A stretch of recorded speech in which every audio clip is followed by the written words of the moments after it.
옆 사람과 인사하시기 바랍니다. 반갑습니다.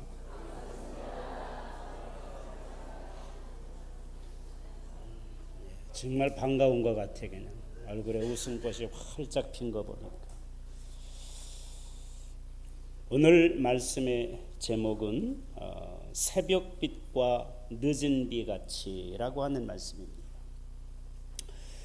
이스라엘 백성들은 선민이라고 부릅니다. 선민이라고 하는 것은 선택받은 백성이라고 하는 뜻이지요. 누구에게 선택을 받았느냐? 하나님께 선택을 받았습니다. 하나님께서는 온 인류를 이처럼 창조하셨고요. 아담과 하와 이후에 노아의 홍수까지 사람들을 하나님께서 이끌어 주셨는데 그 죄가 너무 커서 그들의 그 죄를 그대로 방치해 둘 수 없으셨기 때문에 홍수 심판으로 그들을 멸하셨습니다. 그리고 노아의 가정 식구 8식구 의로운 그러한 백성으로만 하나님께서 남겨두셨는데 그들로 이루어진 민족도 이처럼 범죄하고 하나님을 떠나게 되어지는 거지요. 그렇기 때문에 하나님께서는 그들을 이제는 인간 스스로는 회복될 수 없다고 하는 것을 하나님은 아시기 때문에 그 가운데서 아브라함이라고 하는 특별한 믿음의 조상을 선택하셨고 그의 후손을 통해서 메시아를 보내어 주시고 메시아를 통해서 온 인류를 구원하실 계획을 가지고 계셨던 겁니다. 그 선택되어진 사람이 바로 이스라엘 백성들이고요. 바로 아브라함의 자손이라고 하는 사람들이 그 선민이 되어진 겁니다. 자, 그런데 이러한 그 하나님의 선택을 받은 백성들이 하나님의 축복 가운데 살다가 보니까 사람이 축복 가운데 살면 더 하나님의 은혜를 감사하고 더 가까이 나아가야 될 것 같은데요. 놀랍게도 그렇지 않습니다. 그들이 풍요하면 풍요할수록 그들이 편안하면 편안할수록 더 하나님으로부터 멀어지는 것입니다. 심지어는 예루살렘 거리에 솔로몬이 그 결혼 동맹을 맺으면서 이 왕비들을 맞이하는 가운데서 그들의 그 우상을 함께 가지고 들어와서 예루살렘 거리에 우상이 가득 차게 되어졌고 하나님의 성전에까지 우상이 들어올 정도로 심각한 지경에 이르게 되어진 겁니다. 결과로 하나님께서는 이스라엘 백성들을 떠나셨습니다. 하나님께서 그 얼굴을 돌리우심으로 말미암아 이스라엘 민족에게는 화가 임하게 되어진 것입니다. 이스라엘 백성들은 그제서야 하나님께서 우리를 떠났다 하는 것을 깨닫게 되어지는 것입니다. 하나님과 함께 있을 동안에 그들이 누렸던 그 행복과 부요와 그 평안함은 이제는 그들과 상관없는 것처럼 되어졌고 그들은 곤고했고 그들은 너무나 힘들어졌습니다. 그렇기 때문에 그들은 하나님 앞에 부르짖어 기도할 수밖에 없었던 것입니다. 우리가 모든 것을 가졌을 때 그것을 누릴 줄 아는 복을 가져야 되는데 그것을 누릴 줄 아는 삶을 살아야 되는데 대부분의 인생들은 그렇지 못합니다. 그것으로 인해서 하나님과 멀어지고 하나님은 그 결과로 이스라엘 민족에게 고난의 길을 걷게 하시는 것입니다. 징계의 채찍을 하나님께서 드시게 된 것이지요. 하나님께서 한번 진노하시는 그 진노는 인생은 감당할 수 없습니다. 세상도 감당할 수 없습니다. 너무나 큰 시련과 고통이 이스라엘 민족에게 다가오니까 이제 이스라엘 백성들은 하나님 앞에 용서를 구하게 되는 것입니다. 제사장들로 비롯해서 많은 종교 지도자들과 백성들까지도 다 한 마음으로 하나님 앞에 용서를 구하게 되어지는 거지요. 그때 하나님께서는 이스라엘 민족에 선지자 한 사람을 보내시는데 그 선지자가 누구냐면 호세아라고 하는 선지자를 보내시는 것입니다. 이 호세아 선지자를 보내서 하나님께서 이 백성들이 어떻게 하면 그들의 그 진노를 면하고 어떻게 하면 하나님께로 돌아올 수 있는지 그 방향과 길을 제시해 주는 거예요. 그 말씀이 바로 오늘 우리가 읽은 본문의 말씀입니다. 호세아 선지자는 이처럼 난감하고 그 말할 수 없는 고통 가운데 빠져 있는 이스라엘 민족을 향해서 외치는 그 첫 음성이 오라 우리가 여호와께로 돌아가자.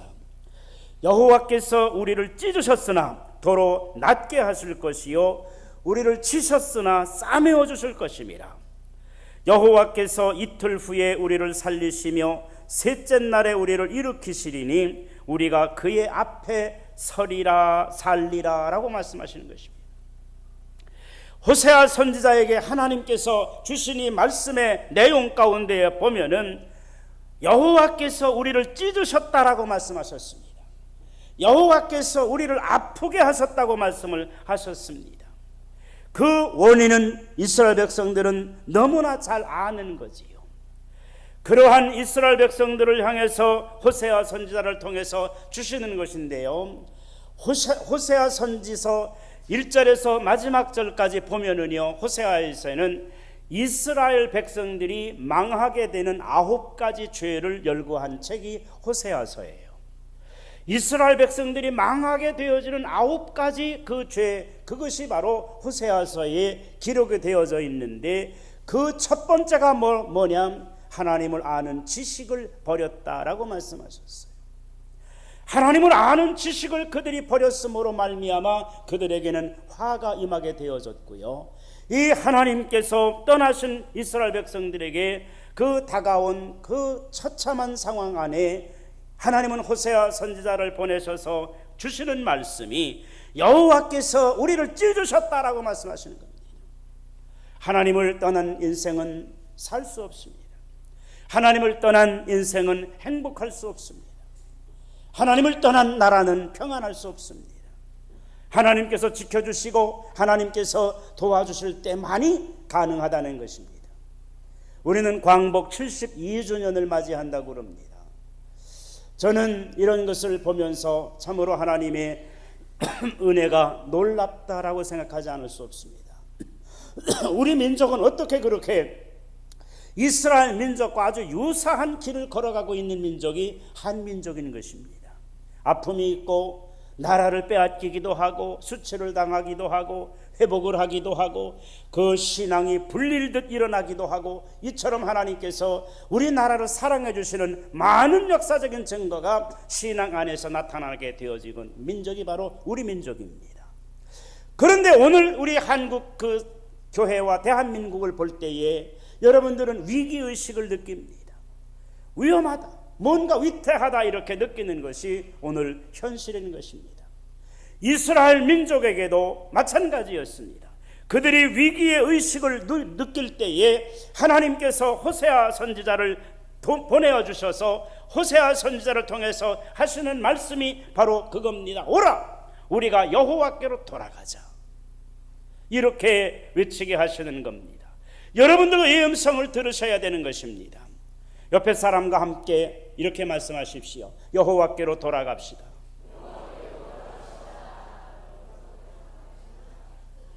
우리가 살 수 있는 길, 우리가 회복될 수 있는 유일한 길이 바로 무엇인가 하는 것을 호세아 선지자를 통해서 외치게 하시는데, 오라 우리가 여호와께로 돌아가자라고 말씀을 하셨습니다.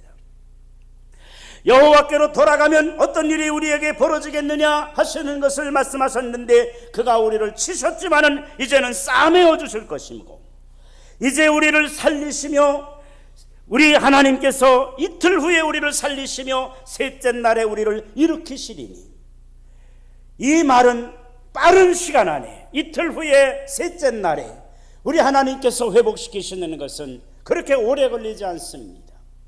3일 안에 우리 하나님께서 회복시켜 주시겠다. 예수님께서 무덤에 머무르신 3일, 그것을 우리에게 예표적으로 하시는 말씀이기도 한 것입니다.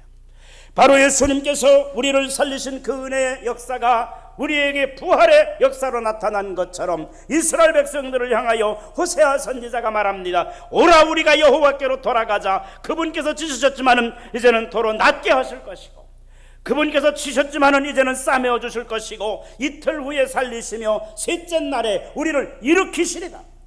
하나님께서는 우리를 살려주실 뿐만 아니라 우리를 일으켜 주시리라고 말씀을 하고 계신 것입니다. 우리 하나님은 이처럼 치유하시고 살리시는 하나님이시라고 하는 것이지요. 이것이야말로 이스라엘 백성들에게 놀라운 소망의 말씀이 아닐 수 없는 것입니다. 그렇기 때문에 우리도 이 음성을 듣는 여러분들이 하나님께로 돌아오기만 하면, 여러분들이 회개하고 하나님께로 돌아오기만 하면, 우리 하나님께서는 의로우시고 우리 하나님께서는 능력이 한이 없으신 분이시면서 놀라운 사랑의 주체이신 하나님께서 여러분들을 다 품어주실 것이라는 것입니다. 다 안아주실 것이라는 것입니다. 그런데 조건이 있습니다. 우리가 돌아와야 된다는 것입니다.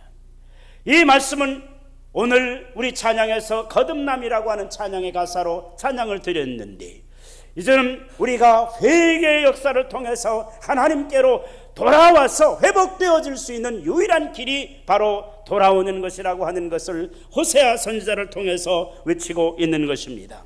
그래서 하나님을 떠난 인생들이 사망의 골짜기를 지나가고 어둠의 골짜기를 지나간다 할지라도 그들이 하나님께로 돌아오기만 하면은 우리 하나님은 사랑과 은혜 안에서 여러분들을 감싸주시고 싸매어 주시고 여러분들을 회복시켜 주실 것이라고 고백을 하는 것입니다. 많은 은혜를 받은 수많은 사람들이 있습니다마는 프레드릭 마이어 목사님은 이렇게 고백을 하고 있는 것입니다. 인생에게 가장 아름답고 순수한 때는 언제냐? 하나님 앞에 돌아와서 무릎을 꿇는 때다라고 말하는 것입니다. 여러분, 이거 얼마나 소중한 말씀인지 모릅니다. 한번 다 같이 하시기 바랍니다. 잘못했습니다. 이 한마디면 되는 거예요. 우리 하나님 앞에. 우리 하나님 많은 거 요구하지 않습니다. 하나님, 제가 잘못했습니다. 하나님, 제가 하나님께로 다시 돌아왔습니다. 하나님, 제가 잘못했습니다 하는 거 하나뿐이라는 거지요. 제가 어린아이들과 이렇게 하나의 그 교육을 하는 방법 중에 하나가 있었어요. 근데 그것도 지금은 안 하는데, 어린아이들 손을 제가 꽉 잡습니다. 근데 이걸 처음에 잡을 때는 애들이 모르지요. 근데 한참 잡고 있어요. 그럼 애들이 빼려고 그러잖아요. 안 놔줘요. 내가 안 놔준다. 일부러 안 놔준다고. 그러면 낑낑거리고 발로 차고 뭐 별짓 다 합니다. 애들도 다 그래요. 근데 안 놔줘요. 그때 제가 한마디 합니다. 야, 놔달라고 한마디만 해. 그러면 놔줄 건데. 그런데 끝까지 놔달라고 안 하는 애들이 있어요. 발로 차고 낑낑거리고 뭐. 그래도 이게 제가 놔줍니까 안 놔줍니까? 애들 힘이 저를 이길 수 있나요? 안 놔주잖아요. 그러다가 마지막에 가서 뭐 이렇게 놔주세요 이렇게 하면은 이렇게 얼른 놔주잖아요. 근데 그 아이들도 보면은요, 어떤 아이들은 금방 그런 아이들이 있어요. 놔주세요 하는 애들이 있어요. 얼른 놔주는 겁니다. 우리 인생도 이렇게요. 힘들게 하나님의 용서를 구하는 사이 끝까지 고집을 부리는 사람이 있고요. 그저 하나님 잘못했습니다, 용서해 주세요 한마디면 되는데 그게 왜 그렇게 힘든지 모르는 거예요. 이스라엘 백성도 별로 다르지 않습니다. 우리 하나님 앞에 나올 때에 여러분들이 하나님 잘못했습니다, 용서해 주세요 하기만 하면 우리 하나님께서는 의롭고 미쁘셔서 여러분들의 주홍같이 붉은 죄도 진홍같이 붉은 죄도 흰눈보다도 양털보다도 깨끗하게 용서해 주시고 우리 하나님께서 여러분들을 회복시켜 주시겠다고 말씀을 하시는 것인데, 그것을 깨달은 이 마이어 목사님이 고백한 것처럼 하나님 앞에 무릎을 꿇는 것처럼 아름다운 것은 없다라고 고백할 수 있는 그 고백이 여기에서 나오게 되어지는 거예요. 사랑하는 성도 여러분, 그렇습니다. 그 이스라엘 백성들에게 호세아 선지자가 그러기 때문에 3절 말씀에 이렇게 외치는 겁니다. 그러기 때문에 그러므로 여호와, 우리가 여호와를 알자, 힘써 여호와를 알자. 어떤 하나님을 아느냐?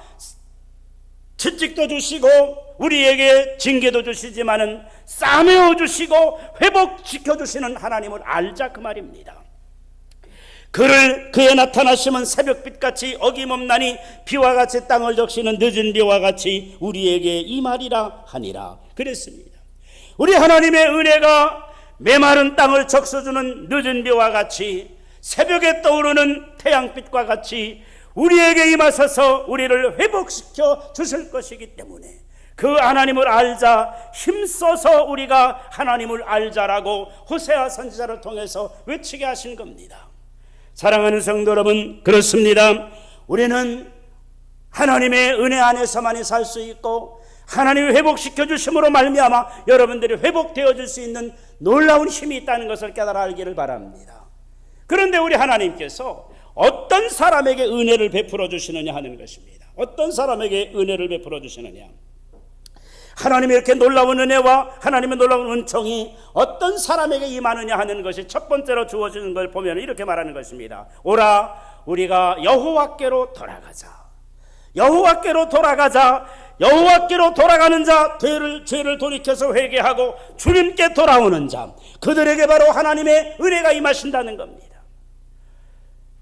아주 쉬운 건데요, 돌아서기만 하면 되는데, 세상을 향하는 여러분들의 얼굴이 하나님을 향해서 돌이키기만 하면 되는데, 여호와께로 돌아가자. 그러면 그때부터 하나님의 태양빛이 비추고 하나님께서 늦은 비로 은택을 입혀주시겠다는 것입니다. 사랑하는 성도 여러분, 우리가 하나님의 뜻에 따라서 하늘로부터 임하는 복을 누리면서 사는 여러분들이 되어져야 되는 것입니다. 그런데 하나님께서 이렇게 말씀하신 것입니다. 우리 하나님께서 각종 좋은 은사와 온전한 선물이다. 어디로부터 오느냐? 하나님께로부터, 위로부터, 빛들의 아버지께로부터 우리에게 오느니라 라고 말씀을 하고 계신 거예요. 야고보서 1장 16절 17절의 말씀에 보면은 우리 하나님께서 이 말씀을 이렇게 하시는 것입니다. 다 같이 한번 읽어봅시다.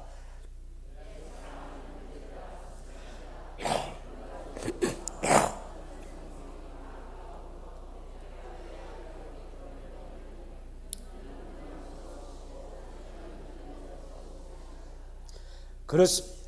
믿음의 백성들에게 임하는 하나님의 은혜는 땅에 속한 것이 아니라 하늘에 속한 것이기 때문에 세상적인 방법으로, 세상적인 조건으로 우리가 얻을 수 있는 것이 아니라 하나님께서 허락해 주셔야만이 이것을 얻을 수 있다는 것입니다.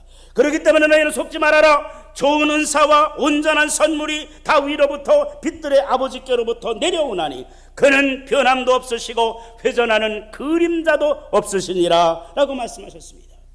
하나님께서 우리에게 가장 귀한 것으로, 가장 좋은 것으로 내려주시는 모든 은사는 위로부터 빛들의 아버지께로부터 많이 올 수 있다는 것입니다. 그렇기 때문에 여러분들이 이 하나님의 은혜를 구하기 위해서 하나님께로 돌아오라고 하나님께서 호세아 선지자를 통해서 이스라엘 백성들에게 가르쳐 주시는 거예요.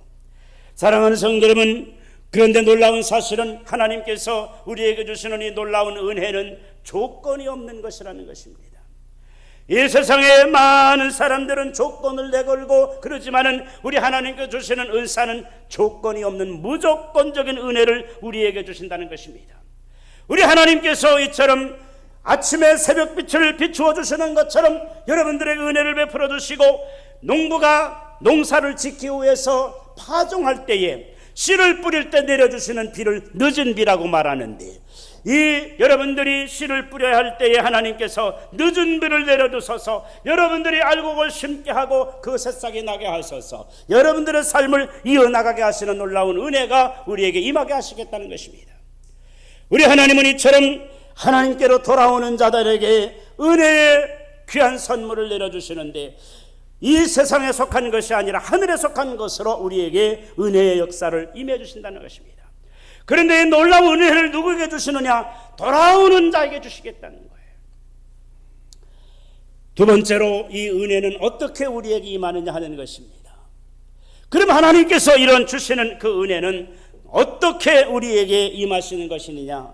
여러분들이 수고에 따라서, 여러분들의 공적에 따라서, 여러분들의 공로에 따라서 주시는 것이라고 하면 아마 우리는 가장 낮은 것밖에 받지 못할지 모르겠습니다.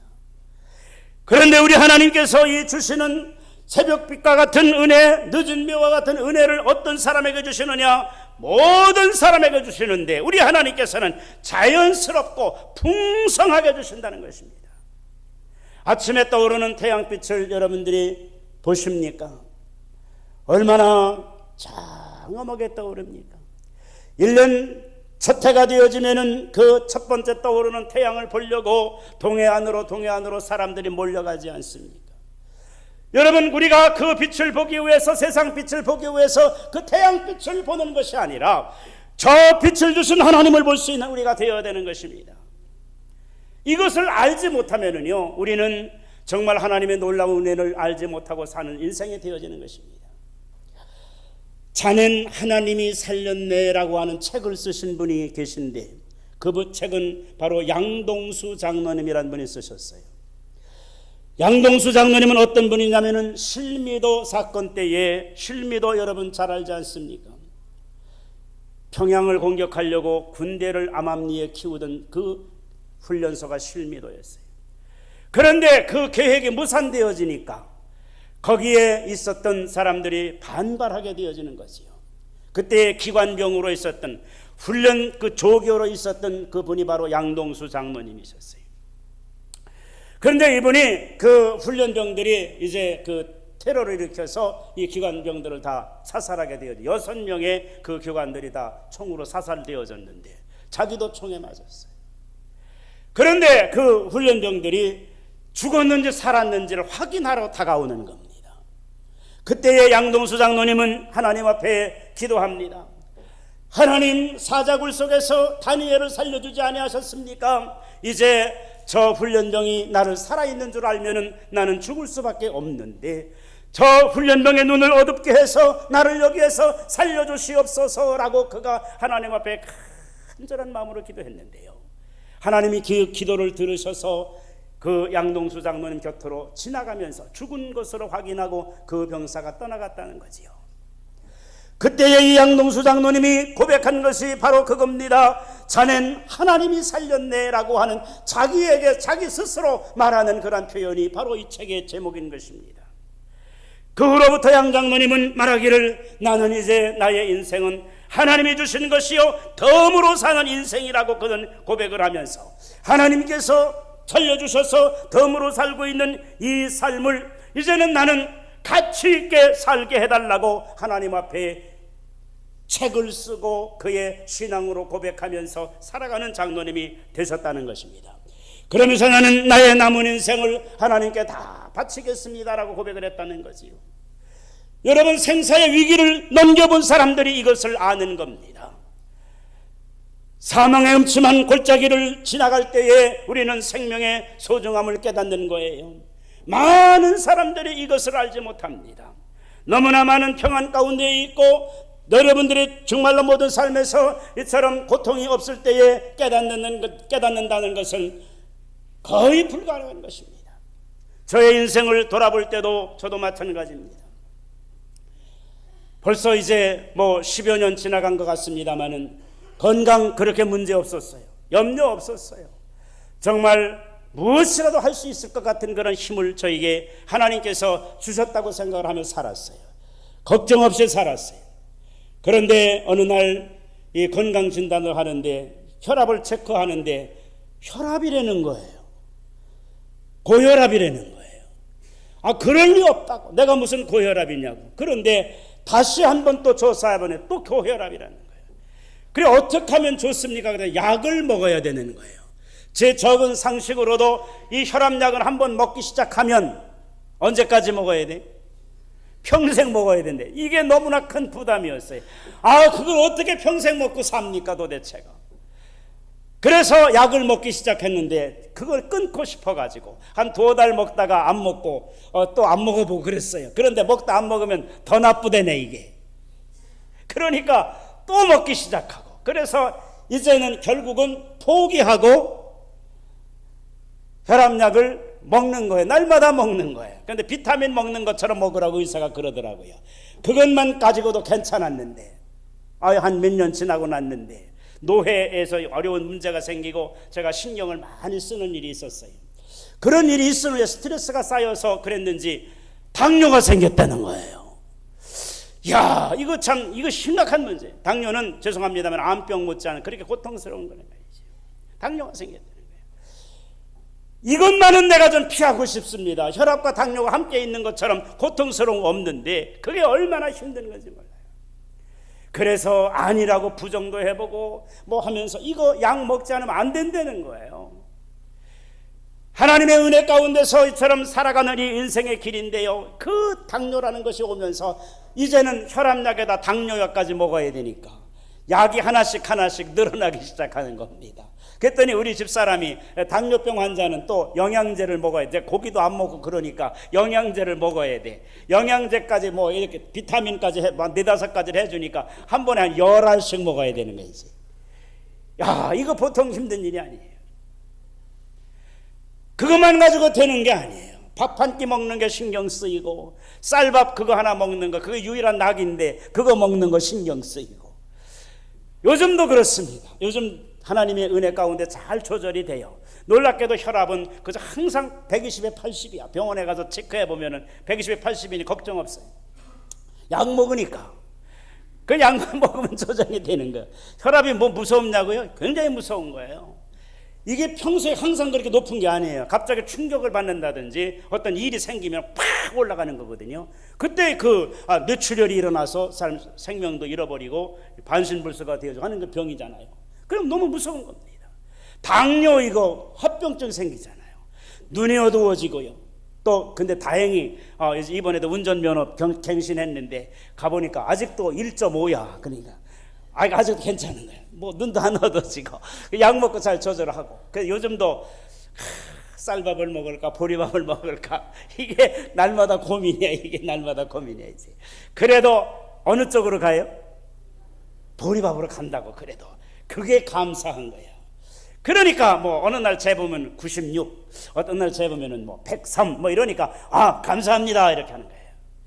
그런데 그거를 조금만 방심하면 250, 300 막 올라가는 거예요. 큰일 나네. 그러면 나가야 돼. 이제 나가서 걸어야지. 하루에 2시간씩 꼬박 걸으면서 제가 하는 게 하나님 감사합니다. 이 병을 주셔서 운동하게 하시니 감사합니다. 이렇게 감사하면서 산다고요. 하루하루 사는 거예요. 여러분 혈압 당뇨 없는 것만도 감사하시기를 바랍니다. 혈압만 있는 것도 감사하시기 바랍니다. 감사할 일이 너무 많아요. 여러분 고속도로 달리다가 죽을 위기를 넘긴 적이 한두 번인 줄 아세요? 여러분은 모르지만은 미친 분들이 있어요. 놈이라고 하면 좀 강대상에서 뭐하고, 이건 생명, 다른 지 생명이나 다른 생명까지 위협을 주는 사람들이 얼마나 많은지 몰라요. 고속 질주 본능이 있어가지고요. 글쎄 고속도로에서 달리기 경주를 한대요. 차량 달리기 경주를 한대요. 이런 일들이 일어나고 있는 가운데서 여러분 여태까지 살아있다는 것만도 기적인 줄 아시기 바랍니다. 그 기적인 줄 모르면 한번 시험 당해보려고요. 이거 놀라운 거예요. 저도 한번 죽을 뻔했어요. 울산에서 그 강릉으로 가는 그 길을 우리 노회 목사님들하고 이렇게 같이 차를 타고 가는데 거대한 몇 톤짜리야, 8톤짜리 트럭이 팍 지나가는데 좁은 2차선 도로에. 그런데 이 차가 그냥 밤중에만 라이트를 확 켜고 제 차 앞으로 확 달려오는 거예요. 저 언제 간증했어요 한번. 그런데 정말 기적으로 살았어요. 그 도로 곁으로 빠져나가가지고요. 우리 차선으로 그게 달려오니 말이지요. 우리 같은 거 글로 들어가면 그냥 차 밑으로 들어가 버린다고요. 박살나는 거죠. 여기 못 서 있었지. 그런데 정말 기적같이 도로 옆에 조그만 공터가 있어서 그쪽으로 차를 핸들 확 틀게 해가지고 살았는데요. 그날 그 강릉에 가서 뉴스를 보니까 이 동해 고속 도로에서 교통사고로 인해서 트럭하고 승용차가 부딪혀서 몇 사람이 죽었다고 그러더라고요. 그 차가 그랬나 봐. 그때 같이 갔던 목사님은요, 집에 전화도 걸고 죽을 뻔했다고. 소화가 안 돼가지고 설사를 하루 종일 하고 그래요. 얼마나 놀랬는지. 그래도 저는 그래도 담대한 것 같아. 그래도 놀라긴 했지만은 별로 그래도 그렇게 무슨 상황이 벌어지진 않더라고요. 여러분 우리는 날마다 이렇게 죽을 위기 가운데 사는 인생들이에요. 하루하루 사는 거예요. 별거 아니에요. 요즘 계란도 못 먹죠. 참네 이거. 근데 먹어도 괜찮대요. 어른에게 영양이 올라면 300개 한꺼번에 먹어야 영양이 온대요. 그러니까 300개씩 먹는 사람은 없잖아요. 그러니까 뭐 계란도 안 먹고 찔찔거리 그렇게 산다고 사는 게 아니에요. 하나님 앞에 돌아와야 사는 줄로 믿습니다. 하나님이 지켜줘야 사는 줄로 믿습니다. 이 양동수 장로님이 이렇게 고백하면서 자기가 실미도 사건에서 정말 죽었다가 살아난 자기 인생이 하나님께서 나를 그때에 나의 기도를 들으시고 나를 살려주셔서 나는 이제는 하나님의 은혜로 사는 인생입니다라고 그의 일생을 하나님께 바치며 살았다는 거잖아요. 사랑하는 성도 여러분, 그렇습니다. 하나님의 은혜는 우리에게 자연스럽고 풍성하게 임하지만은 우리가 그 하나님의 은혜를 받아들이고 하나님의 은혜 안에서 내가 산다는 것을 깨닫지 못한다면 여러분들은 하나님 앞에 감사할 수 없어요. 찬송을 눈물을 흘리면서 불러도 그것이 깨달음이 없고요, 여러분들이 그 많은 난관 가운데서 극복해 나가도 그 깨달음이 없다면은요, 하나님과 가까운 사람이 아니에요. 그러나 하나님과 가까운 사람은 작은 은혜만 받아도 하나님 감사합니다, 하나님 감사합니다, 하나님 내 자녀들을 지켜주셔서 감사합니다, 오늘도 차 타고 무사히 다녀오게 해서 감사합니다, 오늘도 아침 먹게 하셔서 감사합니다. 아멘도 안 해요. 감사도 안 하네요. 아침 안 잡섰나 봐요. 이병철 씨는 그렇게 돈이 많아도요 3년 6개월 동안을 죽만 먹고 살았대요. 밥 한 끼 제대로 못 먹었대요. 돈이 그렇게 많으면 뭐합니까? 건강에 안 맞춰주는데. 그런데 아침 한 그릇 잡숴서 얼마나 감사합니까? 우리 감사할 줄 알아야 돼요. 업혀 오신 분 여기 와 계시잖아요. 걸어오시는 거 감사하시길 바랍니다. 벽을 짓고 그 붙잡고 한 걸음 한 걸음 내려와도 감사하시기를 바랍니다. 아직도 내가 이렇게 걸어갈 수 있고 아직도 내가 이렇게 움직일 수 있다는 것 사실을 감사하시기를 바랍니다. 우리는 돌아보면은 감사할 것뿐이에요. 여러분들의 인생이 그렇습니다. 이 모든 것이 하나님의 은혜인 줄을 깨닫는 그 사람이 바로 믿음의 사람인 것입니다. 그래서 우리는 감히 이렇게 말하는 것입니다. 나의 나된 것은 하나님의 은혜요. 이걸 깨닫는 거예요. 이걸 깨닫는 사람이 돼야 되는 거예요. 양동수 장로님이 깨달았던 그 깨달음은 그의 일생을 움직였던 것입니다. 마지막 세 번째로 하나님의 은혜는 어떠한 힘이 있느냐 이렇게 말합니다. 3절 말씀 읽어봅시다. 호세아 6장 3절의 말씀에 보니까 그러므로 우리가 여호와를 알자, 힘써 여호와를 알자. 이게 중요한 것입니다. 하나님의 백성이 망하는 첫 번째 죄가 여기에 나타나는 것인데 여호와를 아는 지식을 버렸으므로 그들이 망하게 되어지는 것을 호세아가 알고서 우리가 힘써 여호와를 알자 이렇게 말하는 것입니다. 하나님을 아는 것이 여러분들이 회복되어지는 것입니다. 그런데 그의 나타나심은 새벽빛같이 어김없나니 비와 같이 땅을 적시는 늦은 비와 같이 우리에게 임하시리라 하니라 말씀하셨어요. 자, 하나님의 은혜가 이렇게 임할 때에 하나님께서 우리를 살려주시고 우리 하나님께서는 여러분들을 회복시켜 주신다라고 말씀하시는 거예요. 하나님의 은혜는 회복의 은총이 포함되어져 있습니다. 하나님은 여러분들을 고쳐주시는 거로 끝나는 게 아니에요. 여러분들이 깨닫게 하는 거로 끝나는 게 아닙니다. 여러분들을 조심하게 하는 것으로 끝나는 것이 아닙니다. 하나님의 은혜는 여러분들을 다시 일으켜 세워서 여러분들이 회복하게 하는 것이 하나님의 은혜인 줄로 믿으시길 바랍니다. 프리셉트 국제본부의 그 회장님이신 K 아더 이 여자 목사님이신데 이분의 그 프리셉트라고 하는 그 복음 그 저자지요. 그 성경 공부하는 프리셉트 그 대표가 되시는 분인데 이분의 그 간증이 보면은 여기에 이런 게 포함되어 있습니다. 우리는 영적으로 치료를 받아야 됩니다 라고 말하고 있는 것입니다. 육신의 치료도 중요하지만은 우리가 치료받아야 되는 것은 내 영혼이 치료를 받아야 됩니다 라고 하는 거예요. 이 K 아더 목사님이 여자 목사님인데 결혼을 했어요. 결혼을 했는데 남편 되시는 분이 술주정꾼이에다가 난폭한 사람이었어요. 그저 술만 먹으면 얼마나 이 개패듯이, 세상 말로 말하면 개패듯이 이 케아더 그 부인을 패는 거예요. 그리고 얼마나 그 생활에 무질서하고 그런지 도저히 살 수가 없는 거예요. 그래서 이 케아더 이 부인이 남편에게 우리 이혼합시다. 당신하고 더는 못 살겠습니다. 그랬더니 너 아니면 내가 못 살 줄 알아. 잘 살아봐 하고 이혼 딱 찍어주더라는 거지. 이혼했어요. 몇 년을 살았어요. 그런데 이혼하고 나면 행복할 줄 알았는데, 이 여자도 만날 수 있고 저 여자도 만날 수 있고 그래서 자유스럽고 행복할 줄 알았는데, 여기도 기쁨이 없고 저기도 기쁨이 없고 언제나 힘들고 어려운 줄을 깨달으니 남편씨께서, 야, 너 같은 사람 내가 다시 찾아볼 수 없으니 다시 한번 살아보자 그러더라고요. 다시 한번 좀 제발 살아달라고 통사정을 하는 거예요. 그런데 이 케이아도 목사님이, 그때는 목사님이 아니지요. 나는 옛날 생각을 하면은 당신을 받아들일 수 없고 도저히 당신하고는 살 수 없어서 당신 제안을 내가 받아들이지 못합니다.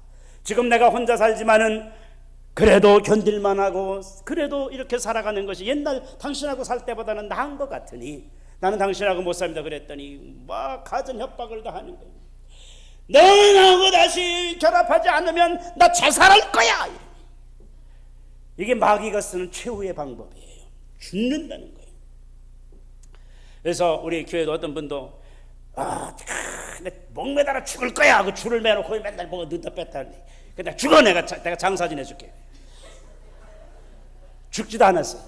지금도 잘 살고 있어요. 이 양반도 마찬가지요. 그런데 같이 살 수 없는데 정말 이 양반은 진짜 죽었어요. 이 양반은 자살을 했어. 진짜 대단한 사람이에요. 자살하는 사람도 대단한 사람이에요. 대부분의 사람들은 죽겠다고 죽을 용기도 없어요. 근데 이 사람 대단한 사람이에요. 죽었어 진짜. 그 다음에 어디 갔는지는 뻔한 거고. 그런데 그 남편이 죽은 후에 이 케이아도 이 목사님이 마음이 얼마나 고통스럽고, 아이들도 엄마 때문에 아버지가 죽었다고 그러고 얼마나 이렇게 그 원망을 하고 그러는지 도저히 견딜 수가 없어서 방탕한 생활을 했다는 거예요. 방탕한 생활을 하고 힘들고 어려운 생활을 했는데 도저히 이제는 견딜 수가 없어가지고 그 힘들고 어려울 때에 문득 눈에 띈 것이 하나님의 교회가 눈에 띄었다는, 예배당이 눈에 보인 거지요. 저기 가면 평안이 있을까 생각하고 예배당을 찾아서 가서 그곳에 엎드려서 기도하니, 엎드려서 있는 게 기도도 아니고 신세 한탄이지요. 내가 지금 이렇게 돼서 이렇게 뭐 얘기를 하니까 한도 없이 그 눈물만 졸졸 흘리는 거지요. 그런데 하나님의 은혜가 이분에게 임한 줄로 믿습니다. 이분에게 임했어요. 목사님을 통해서 말씀을 듣고 기도의 삶을 통해서 자기의 그 삶이 회복되어지는 놀라운 은혜를 체험하게 되어졌습니다. 그래서 놀랍게 이제는 변화를 받아서 이분이 깨달은 것이 바로 뭐냐, 영적으로 치료를 받아야 된다라고 하는 놀라운 은혜를 깨달은 겁니다. 그래서 프리셉트라고 하는 그런 그 성경 공부를 만들어내고 하면서 그분이 한 것이 바로 뭐냐, 영적으로 회복되어져야 됩니다.